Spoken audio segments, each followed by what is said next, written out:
Okay, so I did a video a while ago on how to chatter, and I had some special chattering tools that my friend made me, and when I didn't use those, it didn't work as well. So I got these tools. They are just from my pottery supplier, and they're by a company called Euclid. I don't know if I'm pronouncing that right, but it's Euclid.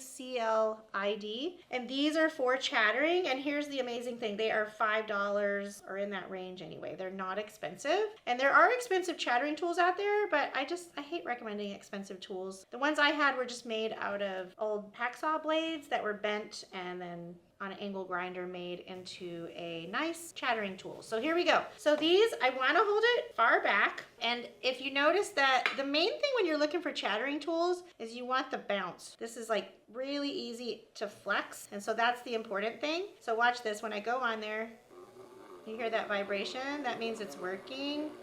And if I want it deeper, I have to push harder. If I push less, see how it's shallower? So I'm pushing harder.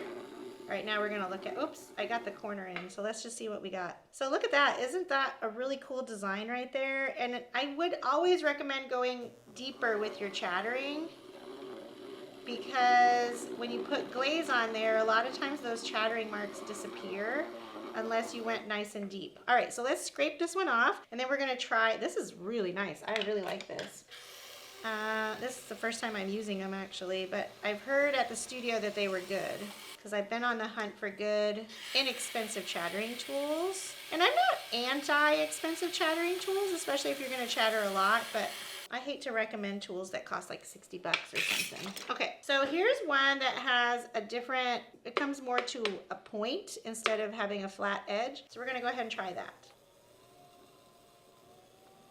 It's vibrating really fast. Like, it doesn't take much to make this vibrate. So here's the thing with chattering is you want it to come at your pot basically at this angle, which is why these are so great, because it pretty much just you holding it already has it at the right angle. The ones that my friend made me, I actually have to purposefully get it at that angle.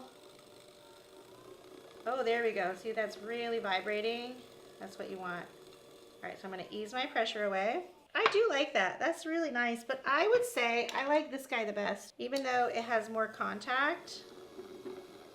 And if you ever accidentally chatter with your tools, just take and scrape that chattering mark off with your rib.